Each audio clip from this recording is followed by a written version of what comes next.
What is going on, everybody? Happy Tuesday or whenever you're watching this. We are getting ready for our second real, full golf slate and our second real, I guess for me, it's what I would call the real sporting events, although Sheets has been cleaning up over there at NASCAR, so I don't know if you would agree with that. But I'm ready for this weekend. I'm really excited. Had a lot of good sweats last week, but not nothing that was like concrete. And in this higher buy-ins, I was sort of out of it early. So, but a lot of good sweats in the deep in the millionaire, but everybody did because there was a lot of people who were basically in the running. And this week should be, I think, fairly similar, but I feel a little stronger conviction on my players. Maybe it's just from getting back to golf again, but I definitely have a few stronger takes than I had last week when it comes to golf. How about you, Sheets? Okay, so one MMA, little bit, one NASCAR, and I tell you, I figured it out. I'm just going to play for too much money, which is going to force me to do better. So I played the big one on NASCAR on both Draftkings and FanDuel, cashed in both. One of them was 12, and I won money in that. I won in poker too, which I'll talk to you offline. And everything was great except freaking golf just sticks in my freaking craw. I had 21 lineups, 21 of them were out of the money, and I think one of them had literally one of six guys make the cut, which is really tough to do. But one of six guys made the cut.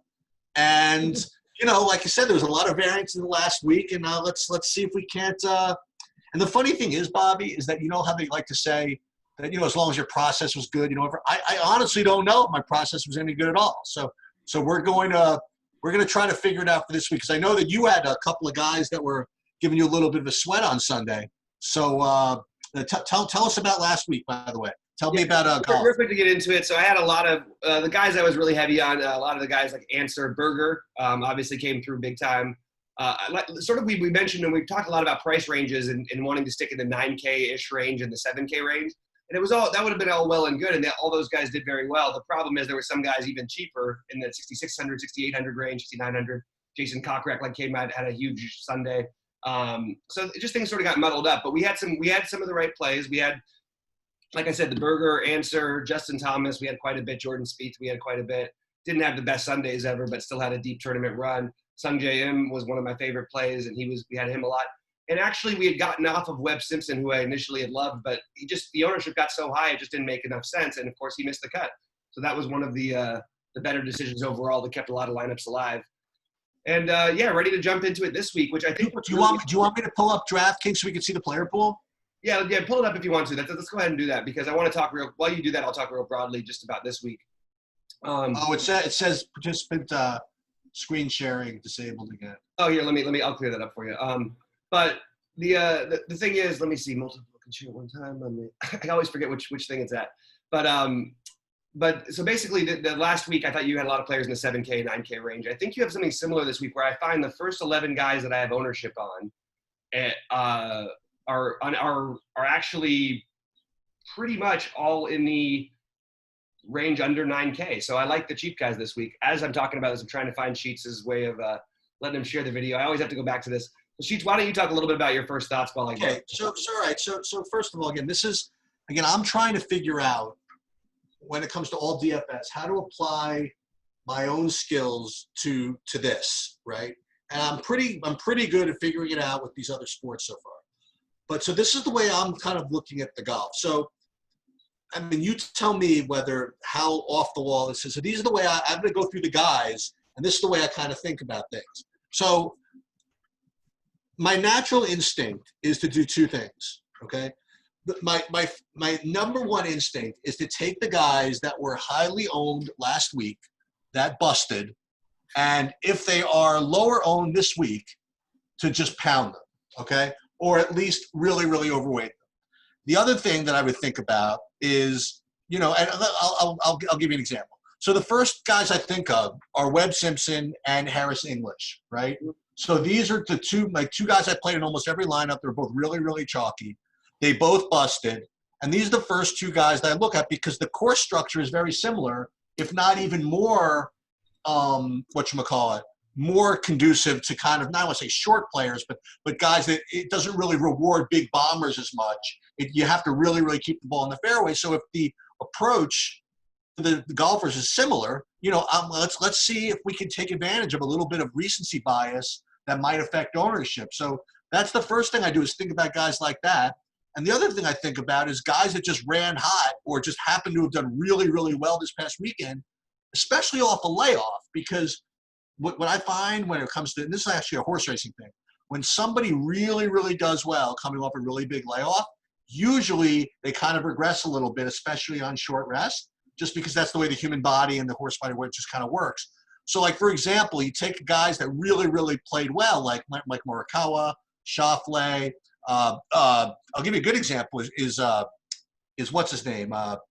DeChambeau, right? Guys like that, if those guys are going to be over highly owned, I have no problem just getting rid of those guys like that. So that's like my kind of approach kind of going in when the course structure is relatively the same and the prices are not really, it's not like anybody got really, really thrown up there. The other one we could talk, I want to really go as many golfers by golfers as we can, is, again, my psychology way of looking at it is, what do you do with a guy like Daniel Berger, right? Like, on the one hand, you don't really want to play a guy that won this past week, right? Because, again, people are going to be on him because he won. He's going to show up in the thing and whatever, especially coming off the layoff. And yet, on the other hand, he's actually been priced up a little bit. But then again, if he's going to not get ownership, maybe it's like kind of like a contrarian way to play is to go right back to Berger, just presuming that that's what other people are going to do. Say, I'm not playing Berger again. He did whatever. So that's just my overall look at this. Is anything I said just like off the wall, or is that just like a lot of sense? I mean, I understand it from just a game theory perspective, that playing the guys who sort of were quote unquote busts. By the way, you can share your screen if you want to now. I set it up. Oh, but I personally, like, I did a lot of history. Like, the problem I ran into, so when you do your first research, and I want to just remind people of this out there, well, I think it still should weigh in. Past course record is going to be very different because you've got all these top pros playing events they've never played. Like, I don't think Koepka or Rory's ever played this tournament. Now, you could argue that might hurt them. At the same time, the guys who have all the 6th, 7th, 8th, 3rds in the past years, maybe there's a little bit less merit to it because most of the top pros don't play this event. Whereas this year, you're going to have all the top pros playing this event pretty much, because this is basically right now in golf, everything's a major, right? Like, it's a different unique circumstance right now. So I think you get the best effort out of everybody. Like, even though I love this guy, one guy who stands out, Matt Kuchar, has been unbelievable here in the past. And he missed the cut last week, so maybe his ownership would stay lower, although I think people are smart enough to get on him pretty heavily. But he's a guy who, because his price is still reasonable and all that, and his good track record here makes a lot of sense. You could justify playing him, but you could also justify, well, at the same time, the best 10 players in the world or 10 better players in the world weren't playing in this tournament at the time. So I just think it's important to keep those kind of things in mind. I would keep it more in mind, especially for the guys who are higher priced, which is why I find myself going a little bit lower. And what I've sort of been able to do is, if I really want to do one spend up, I can decide between a few of those guys, but I have them all rated very similarly. And I'm mostly focusing on this, literally, again, it's like 7,500 to 8,500 to 8,800 range. And I just feel like there's so many awesome plays in there that, Gary Woodland at 8,400 is somebody who just strikes me as being too cheap. This guy has been there for every single thing on tour so far. And he's basically always making a run over the last 4 tournaments. And I know, look, we had a long break off, but he was terrific last week. So look, Woodland's a guy I love.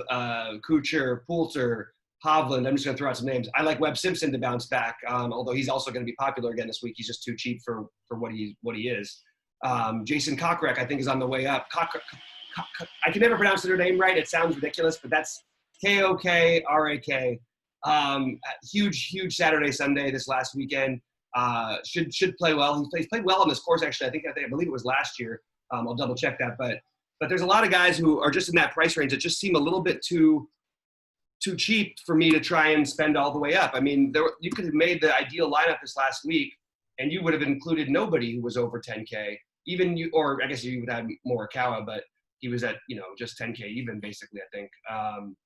But yeah, I mean, Kuchar or whatever. 2 of the last 4 years in the top 16, 16th last year, as high as 6th in that running, and that was before he's become the golfer that he's been lately. So guys like that are guys I'm heavily focused on. Victor Hovland, another good Saturday, Sunday guy. I had him in a lot of lineups last week.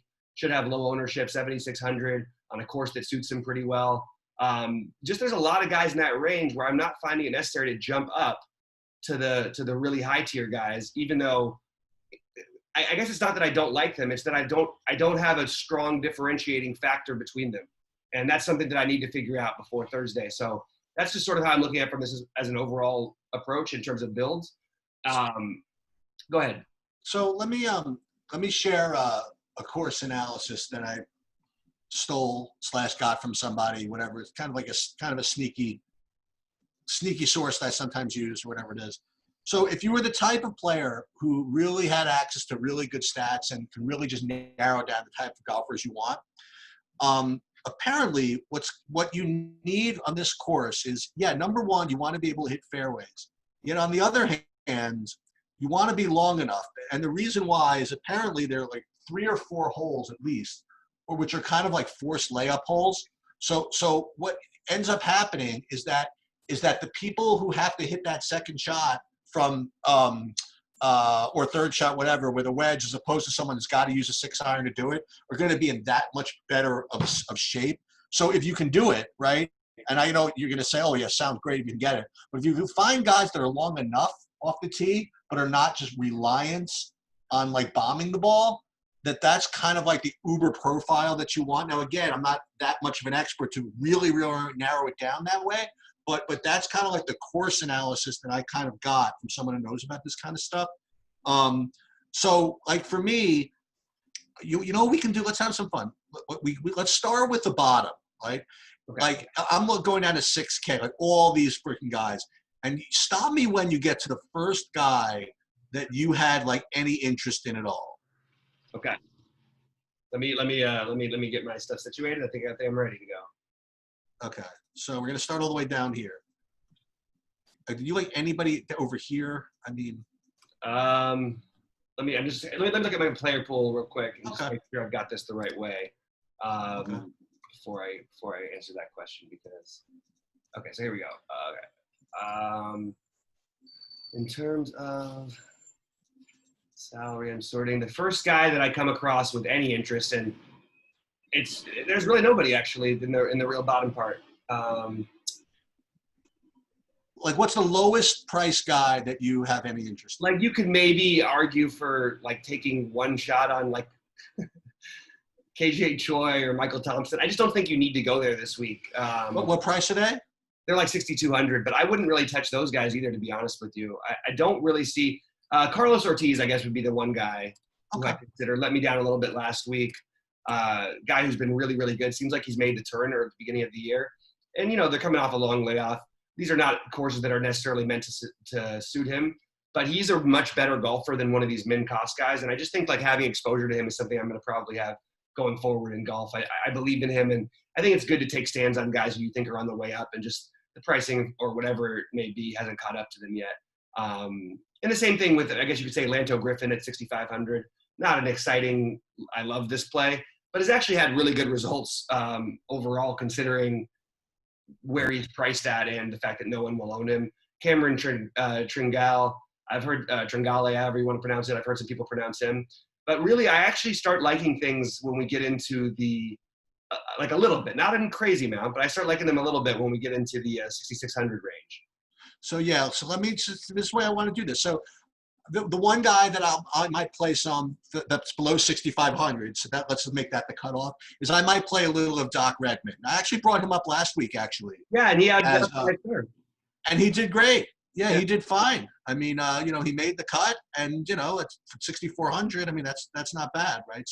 So he's the guy that, and he's really the only guy below 6,500 that I was going to play. So let's talk about the guys above that then. Like, who do you like between maybe 6,500 and 7,000?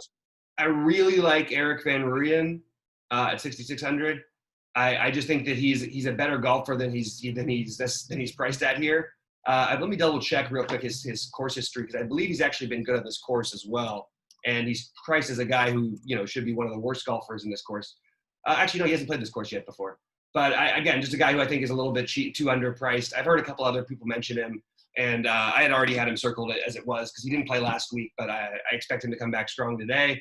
Charles Schwartzel is a guy I don't mind getting a tiny bit of ownership in. Not going to be as high as I am on Van Ruyen, but I do like taking a shot or two on Schwartzel. And you look at it with Van Ruyen and then Brian Stewart, the other guy who I have a little bit of interest in. What's interesting about Brian Stewart compared to all these other guys in this lower price range, I believe he's the first time you get above 55% on any of the making a cut for anybody this low. Now, not to say that you should put all your things into that, but when you have a guy, who's going to be less, even Van Ruyen, who they have as 50% to make the cut, you've got Stewart at 58% basically to make the cut, and they're the same price, and Van Ruyen will be owned 8 times what Brian Stewart will be owned. So just Brian Stewart is kind of an interesting play, but again, I think you can build so many good lineups without going into this tier that I'm just going to have little dabbles of that mostly. It will be Stewart and Van Ruyen a little bit of Charles Howell at 69, but otherwise, I'd rather just skip over the 70 plus 100 guys because I just feel like there's a lot of really, really great plays between 7 and 9K that are just so easy to fit into a lineup that I feel really good about. So one guy that I'm not playing yet, but that I hear a little bit of buzz about in the 6,500 range is this M. Neesmith. I'm sorry. I did have him at 5 to 15. I have him between 5 and 15. I mean, probably going to be 5. But. I mean, I haven't put him in my main stuff yet, but since we're going over him. But the 2 guys that I have, one of them this is actually my big lineup is the guy you went over, and that's Stewart. Okay, like he is pretty apparently very, very well suited for this course, and he had a really sneaky round over the weekend. He shot like a 64 that nobody noticed because he was playing by himself. Right. I don't think he was paired with anybody the day they shot a 64. So literally nobody saw it. So you get a guy like at 6,600 like that who is particularly suited to this type of style. Well, can I back that up even a little bit more? I've got some other good things to say about him too. Sure, go for it. So he's played well on this course in general. I believe he's made the cut in all 4 of his appearances here, which is really a good sign for a guy who's 6,600. You know what I mean? When you're 4 for 4 on cuts on the course, and you're just coming off of one of the best rounds you've ever shot of golf, let's take some shots here. So I'm with you a little bit on this. The more you think about it, he also came in 16th in this tournament last year. Now we mentioned the field is stronger, but if you can get a guy like Brian Stewart to come in the top 35 or 40, there's obviously upside. You can do a lot of things with your lineup. The only reason I'm not crazy on any of this stuff is because I feel like you can pick 6 guys who have legitimate shots at top 10, like really strong shots at top 10s in every price range above, where I feel like it's a little bit more to ask for from a guy like Stewart, maybe for that. So the other guy that I have in my my lineup right now, actually, I got to do a little more research on him, but this what you call it, Todd at 6,900. He's another guy who wasn't too long ago that he went like back to back as well. So he again at 6,900, he seems to have a decent fit in here, and he's coming off a cut, so no one's going to play him. So he's the only other guy that I'm considering below 7K. So as you kind of mentioned, as we get up into this 7K, we could do 7K to 7,500 range if you want. Like, Who are your favorite guys over there? Sure. Well, so if we go so one guy who I really like, I'll actually just go real quickly by price here because I mildly like Max Homa. I'm still not good with the golf pronunciation names. I'm pretty good with other sports, but not golf. But I really like Kevin Streelman. Interesting. I didn't hear anything about. Okay, great. So why is no one talking about a guy who's he's come in 6th and 7th here the last 2 years? Is that right? Am I reading this wrong? Okay. That's what it says. But then again, I've got another player who shows up as being 6th also last year. How is that possible? That's bizarre. No, I think that's right. I think that's what they've got him in as 6 and 7. Like, that's absurd. 7K, absolutely just a solid, decent golfer. Obviously has good course history. Didn't play well, particularly at Charles Schwab. He wasn't like awful, but I think he was like a shot par through the first 2 rounds. Usually fairly solid. One of those guys in the lower tier that I'm going to take a shot on, a guy who's had a good course record. Now, the course record for a guy who might have won this tournament twice and is 9K is very different than a guy who's 7K, who's been 6th and 7th, and who we're showing up with near a 60% chance to make the cut. with, you know, almost a 10% chance at top 10. That's an incredible value for a guy at 7K, in my opinion. And look, if the guy's already shown on this course he can come in top 10s. If you get a top 10 out of this guy, you're going to be thrilled. And I know there's a lot of good cheap prices, cheap guys, but he's one of the ones I really, really like. And then the other one who's just above him, who I really like, is Jim Furyk. I actually played quite a bit of him last week. I mean, Jim Furyk is a fairly solid golfer who almost always makes the cut and can give you, you know, maybe not your best. You're not necessarily gonna win a tournament with him all the time, but you're gonna have enough chances at a top 10s, top 15s, top 25s, and his price, top 25, is even justifiable and completely fine. He struggled here the last couple of years, but he did win this tournament 4 times 4 years ago. Maybe it was 5 years ago that he won it, but it was 4 trips ago for Furyk. And you know, again, I think he actually had made another top 5 in this course. Was it this course? Maybe it was a different course, but yeah. So Furyk's another guy I'm leaning on. Also, a couple guys who I really respect, who I tend to lean on, and I don't mind throwing out a little shout outs. I really respect Noto and Cards and the work they do on the golf, and I happen to know I believe Furyk is one of their guys. Let me see if it was you know what, it actually wasn't Cards. It was a different guy who recommended him. But I just feel like Streelman's interesting, Furyk's interesting, and those are the cheaper ones to go along with. The only other one at 7,200 would be Brian Harman and Rory Sabatini, who I also think you could make a really, really strong case for. The one who might even be more interesting, like I know Harman is coming off a big week, but you know, Sabatini had a big week as well, and sort of got completely forgotten about. So I really like both those guys. I know I named 4 names there, but those are the names that I'll be playing mostly that 7,200 or less range. Furyk, Streelman, Sabatini, and Harman are my favorites. Yeah, the only guy that I'm interested in 7,200 and below is maybe Patrick Rogers. Interesting. But that's pretty much it. Now some of these now 7,300 and up. Let's just make sure I don't forget this other guy. Okay, yeah. So let's see anybody else under 7K. How about that? I'm under 8K. How about that? Yeah, wait, sorry. What's under 8K? Say that one more time. So since I don't like anybody else above, below 7,200, how about go on to the next leg? Get up to 8K. Yeah, I just want to point one more thing about Rory Sabatini, 10th and 23rd in this tournament, last two times out. And again, one of those guys who shot a really sneaky good round last week, and was like a near minimum. So can I ask you a question? So this is what I think of, only because you mentioned Kuchar. We'll get to him later, but you also mentioned Furyk, right? So, boy, it's been so long that I forget. But who is the NBA guy that I said you can play him, but he's never going to win you a GPP? It was like Lowry, or who's another guy like that, like Danilo Gallinari, guys like that. So that's when I think of like guys like Jim Furyk. Like that's the way that when I think about it. I think of guys, okay, he'll make the cut, whatever it is, but he has no upside. He's never going to freaking win anything. Like, and Kuchar too, he's older and blah, blah, blah. Steady. Yeah, well, Kuchar, that's not true though. That's really not true with Kuchar. Okay. That's what I'm asking. Okay. Yeah, he's a winner. I mean, he can win tournaments. Okay. And so can Furyk. He's just a little bit older. Right. Okay.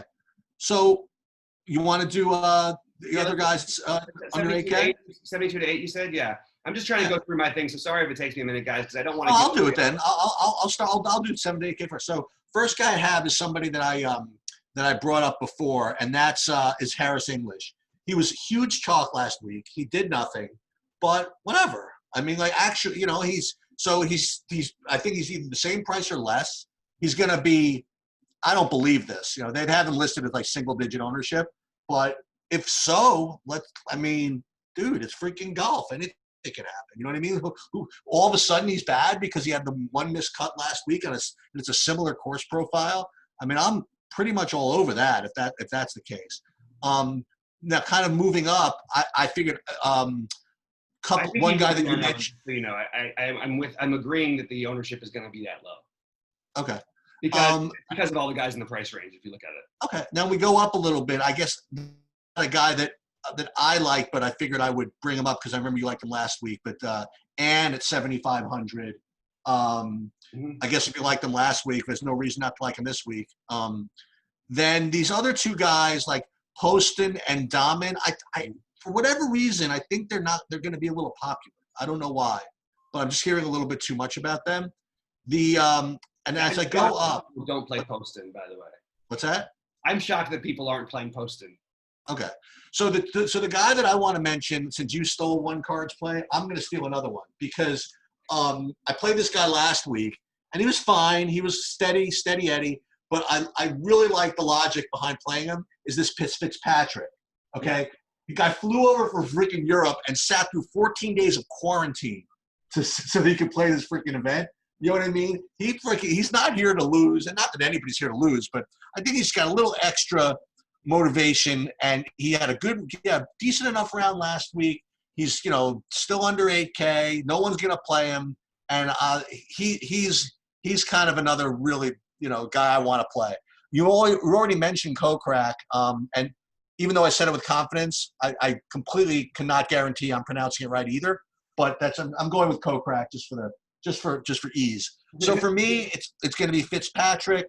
It's going to be Hovland, whom you mentioned, who I really, really like here. Like guys like this, like young, what is he, still a rookie? Like 1 second-year guys who are just, these guys have probably been practicing the most during freaking quarantine. He could probably recover from a layoff effort more than anybody else because he's younger. I really like him at 7,600. So I think it's him, Fitzpatrick, and English is my favorites in that. Yeah, so the only issue, so here's what I want to point out that I think maybe people are, missing, but you have like Bubba and Sergio who have never played this course before. Now, their price range makes it really, it's just weird to see. You know what I mean? You see Bubba at 7,400, Sergio at 7,300.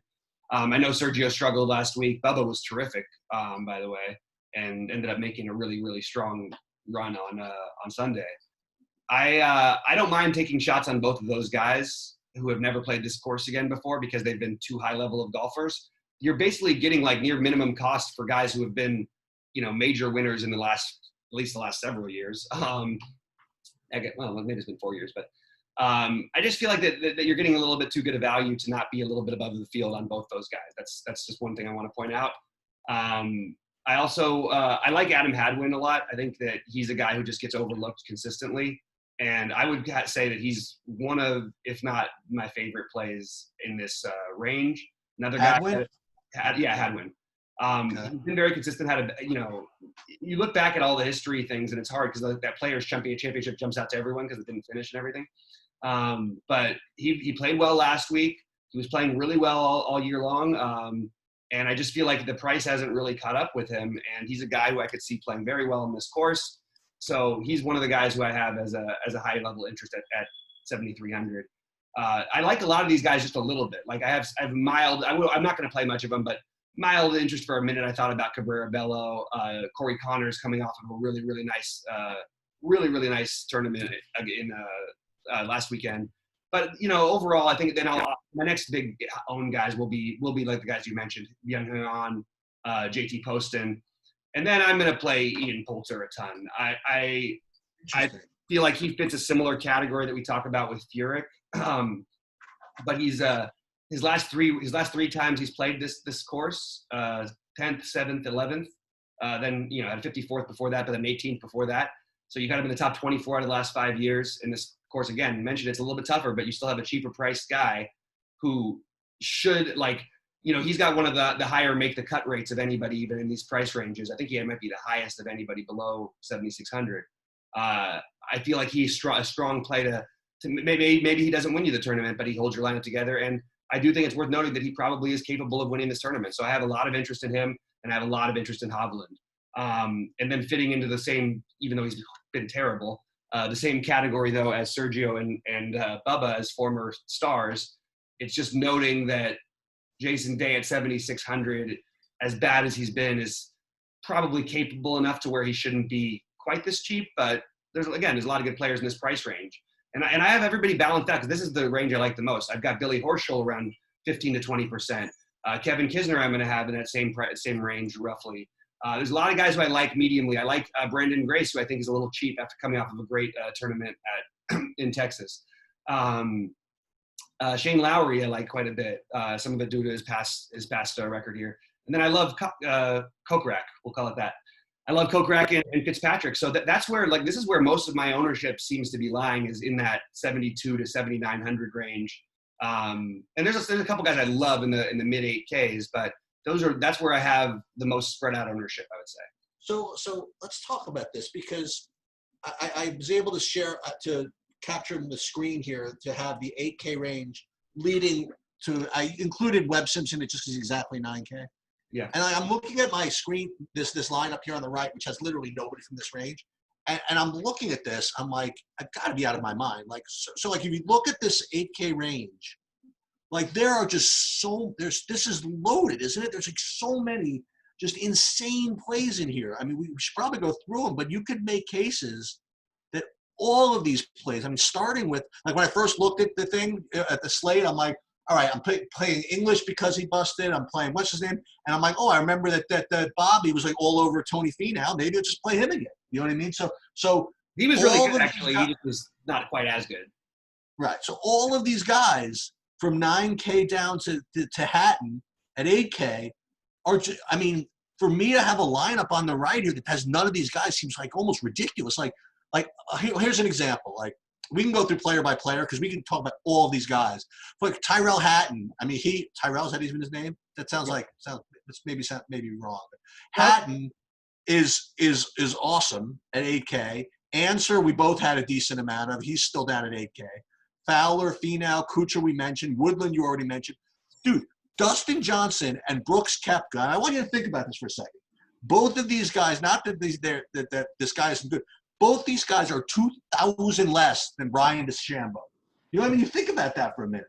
You know, like Koepka and Dustin Johnson can each win this tournament by like 6 strokes. Mm-hmm. You know what I'm saying? Like if they get their shit going. And they're at 8,500. So when I was first looking at it, I'm like, oh, these guys are obviously going to be really popular. How could you not play Dustin Johnson 8,500? But like, all of these freaking guys in this range are so good. Spieth, I'm just not going to be able to play. By the way, Spieth is probably going to be. Actually, I shouldn't say that because I thought no one was going to win last. Yeah, week. I don't think he's going to be as high owned because of like what you're saying of all these people in the price range. But I don't want to play him. Patrick Reed's good, and Berger is. You know, we talked about him, and Webb Simpson at 9K. What do you do in this range? How do you make sense of this? Do you ever visualize before, a tournament, how am I going to win this tournament or whatever? Yeah, go for it. It's easier for me with basketball and sports that I'm much better at, but yeah. I just have this thing with Gary Woodland and Patrick Reed where I just see them as being deep in every tournament. It's hard for me to picture a late run in the tournament, and their prices make it to where I don't need them to necessarily win the tournament. So I really would put those guys as my priority in this range, but I love Kuchar also. This is why I'm not finding the reason, the way to pay up nearly as much as I did. I love Koepka. I would prefer Koepka over Dustin Johnson, even though it really pains me to say because I just feel like at some point we're going to get the old Dustin Johnson back. It's just he hasn't been the same guy. I also so I'm sort of balancing my ownership between Hatton, Answer, Fowler, and Finau. Okay. A little less on Hatton, a little more on Answer and Fowler actually, just because I think Fowler ends up being lower owned than Finau, and I really think that Fowler is, look, I'm not going to hold one bad tournament against the guy.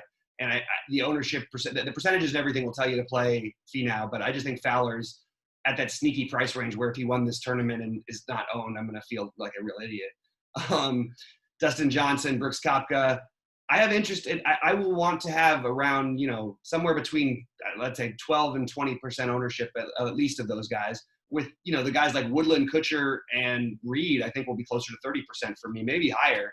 I really that's the way I'm favoring this. You also have Daniel Berger, who obviously just won, and Webb Simpson. Webb Simpson would actually probably be my next favorite guy. I feel really strong about him here. I think this is a really, really good course for him. And I think that he's, he had a bad outing and it'll keep at least enough people off of him to where he won't be the highest owned player again is my guess. He'll still be owned higher than a lot of other guys, but I mean, even you jump up a little bit, Justin Rose, Matsuyama, Morikawa, all of that, these guys all rate to do very well here. So it is a tough one in prioritizing. I'm trying to make my priorities with Kuchar, Woodland, and Reed, who I feel best about. And then from an ownership standpoint, the one I want to stand out on is Rookie Fowler. See, this is the thing. So you look at this lineup here on the right, for example. Mm-hmm. And I guess this is why, like, these guys are going to be so low. And, like, who needs to play, like, Brandon Todd and Brian Stewart at 6,800? Right. I could trade in, like, DeChambeau and Rom and Todd and Stewart and get 4 of these guys from the freaking 8,500 range. Right. And, like, if you flip a coin for me, DeChambeau against, you know, Koepka or Johnson, if they're running hot, you know what I mean? Like, I'll take that. And if you give me Johnson, for example, Woodland, and pick any of them, you know what I mean? Mm-hmm. Compared to DeChambeau Stewart, for example. It's, you know, it's a question I asked you. You don't remember this, but like one of the first times we ever spoke about DFS. And I know your answer was, well, it depends. But my question was about a football slate, and I was thinking about whether I was going to go one high-priced wide receiver and one low one, or was it better to go 2 guys that are kind of in the middle, right? And I said, which is usually better? You know, is it take the big guy and little guy, or 2 guys in the middle? And you said, well, it depends, but in this case, this is this. And that's kind of what I'm thinking now with this type of thing. Like, you call it stars and scrubs, call it whatever. But when you got all these guys, these balanced builds at 85, 8,600 are so freaking strong. Right. You know, I find it difficult. I'm finding it, like, when I'm just staring at this, difficult to play these top guys. Yeah, absolutely. And I mean, look, and it's golf. There's a lot of variance here. You know, the highest percentage that anybody has to win this tournament is 7.8%. You know what I mean? So if you fade the top guys, you can get away with it. The problem is I like the top guys too. It's not that I don't. And you look at it, you have the money to spend, but do you really feel like those plays are that much better? You know, they're like, I can make an argument.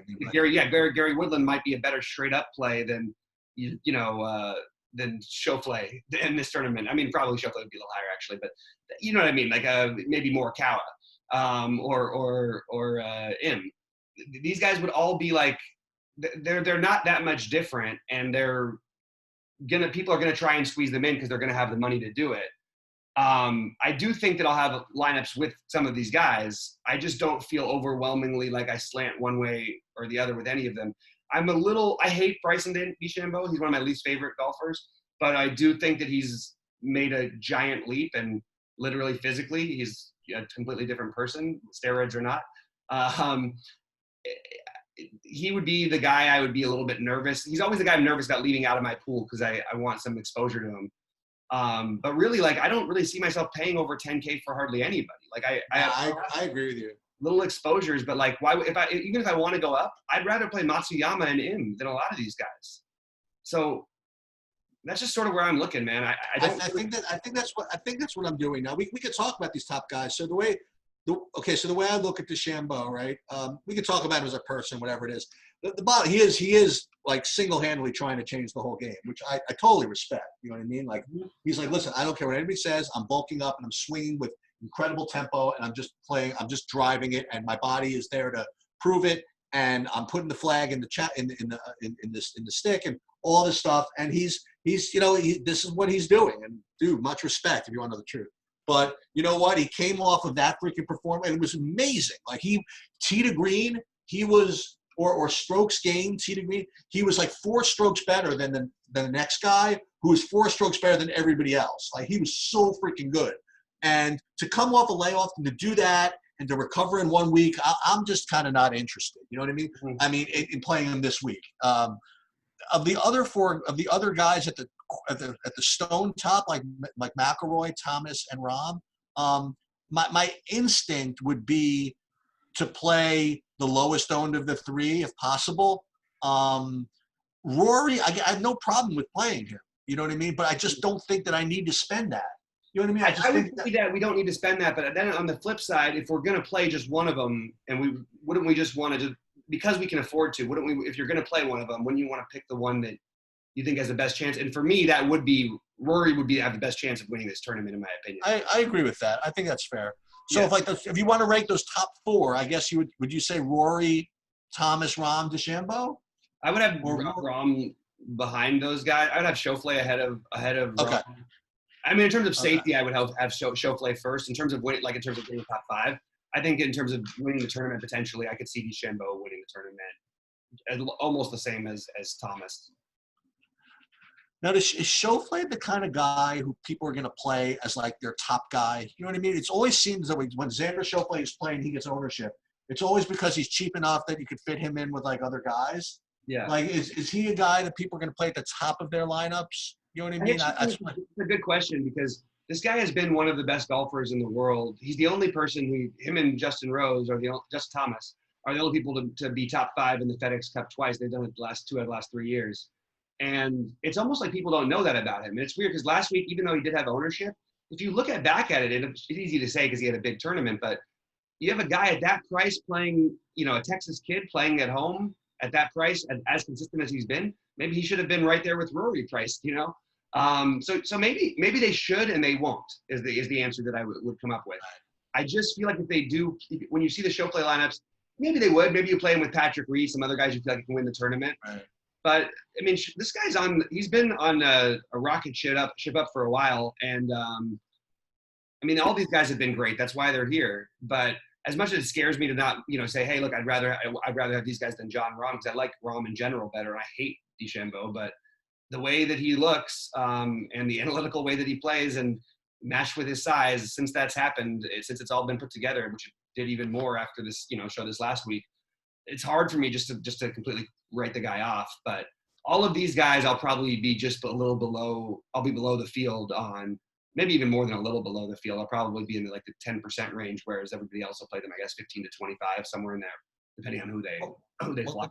What kind of odds can I get that DeChambeau doesn't make the cut? He's probably about 4 to 1, maybe 3 to 1. Sorry, about 3 to 1, 3 to 1 probably. Okay. I mean, I don't know, man. We'll see.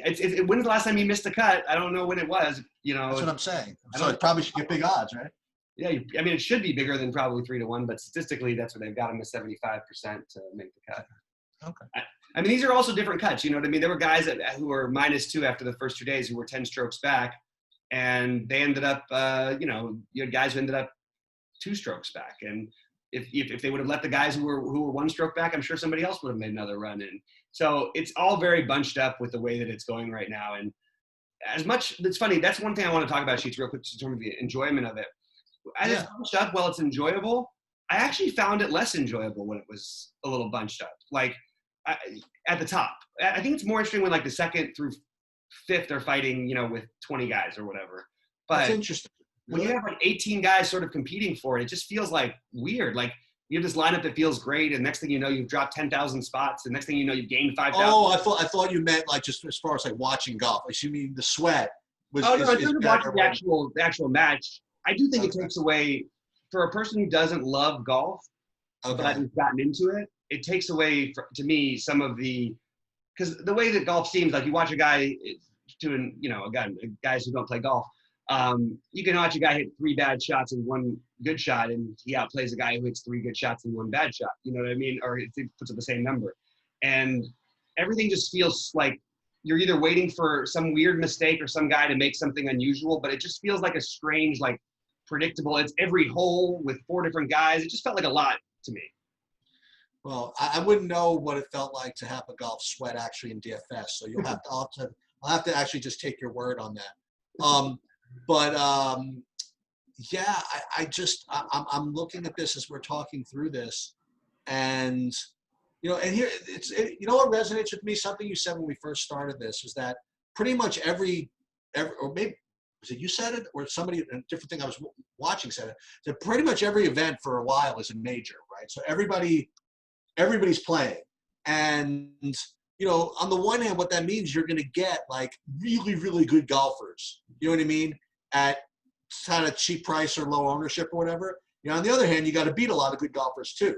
And so when it comes to guys like Rory, for example, you see Rory and these guys at the top, in tournaments where it's not quite as strong. You know what I mean? I'd be more inclined. Obviously, it's easy to say this, but I'd be more inclined to play him. You know what I mean? If you're playing against shittier golfers, Yeah. No, that makes a lot of sense though to me. I mean, but yeah. So I don't think I'm going to have any of them. I really don't. In my bigger lineups, I really think I'm just going to throw them all 4 of them out and just hope that I get a good combination of these really good guys. And between 80,000 and 9,000. And I like Hovland at 70. I like this lineup, man. I'm kind of stoked. Yeah, I mean, I get, and I don't know where I stand right now on this sport, because I used to always say that whenever I entered a football lineup, right, I always felt I was going to win. Whenever I entered a baseball lineup, I always thought I had no chance. And I still don't know exactly where I stand with golf. You know what I mean? It's kind of like I haven't quite decided yet. But right now, I'm very, very interested in winning. How about that? That works for me too. I feel the same way. And you know, I know I mentioned him earlier, but I just want to mention I do like Matsuyama quite a bit because he's a guy I didn't focus as much on. And I agree with what you're. Well, it's an interesting theme, right? Like you know, playing the guys off of the layoff, right? And what's interesting is that, you know what, guys played well last week. You know what I mean? Everybody played really, really well. So this worry about everybody being really rusty off the layoff and stuff, people played really well. Whether it's, you know, whether they practice more than people let on, or whether they just, you know, golf is not something that's that big of a deal to stay sharp in. People came back really, really good, I have to say. So, you know, just I wouldn't worry about it, I guess, with Matsuyama coming off the layoff. Maybe people will forget how good he was. You know what I mean? Yeah. And forget to play him. I don't know. Yeah, and you know I mentioned this as like a little stretch. I still believe that the Asian players in general get unfairly not enough ownership. Let me tell you a couple of things about Asian golf. Can I know a little bit about this? So a guy that actually taught me how to play, a swing coach that I went to. I actually traveled all the way to Texarkana, Arkansas, okay, and stayed in this guy's attic for 3 days. And we played. He was telling me about how I think it was the Korean Golf Academy works. The Korean Golf Academy, like, they start you with a putter, and they don't like let you proceed to a wedge until you master the putter, and they don't give you a 9-iron until you master the wedge. Like, they don't even let you have a driver until like you've been playing for like a year. You know what I mean? And they have they are just freaking wired for sound. And there's actually a driving range that's about 10 miles from my house. It's the only driving range around here that's open till like all hours of the night. It's like double barreled up. They have lights and whatever it is. When I go there, I am the only American in this place. All right. It is just layered with Asian golf, and every single one of them, not to be racist, every one of them has just a freaking perfect swing. And they're there and they're just grinding, and they're just grinding in incredible ways. And you know, so I don't know why nobody wants to play these guys. They're all freaking good. Yeah. Yep. Yeah. No, I mean, there was some feeling, I think for a while that, you know, there was the way people would talk about a lot of the Asian golfers was if they could, you know, make a nice run and have a consistent round, but as if they couldn't really win tournaments.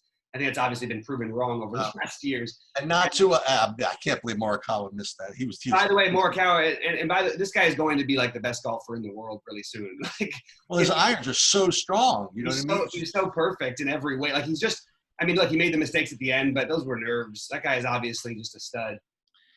Now the other thing is that, you know, we haven't talked about any politics at all, so we're not going to. But I have to say that it would have been freaking awesome if Varner won. I mean, I'm just saying that that would have been quite excellent. And I almost want to play him again. This week, but yeah. Probably not. He'll be strong. I mean, like, the rest of the year, I think you can expect the two guys who, well, I think you can expect Morikawa to certainly have a monster year, and I think Schauffele as well, even though obviously he wasn't in the playoff last week. All right, man. Well, you know, look, if I feel like it, if we feel like it, maybe we'll do another thing tomorrow. But this is where we're at as of Tuesday, and I think it gives you a pretty good idea, a pretty good dig into the slate. And we had some positive feedback on the last video, so hopefully you guys like it and keep checking it out. Hopefully we'll get our NBA back soon.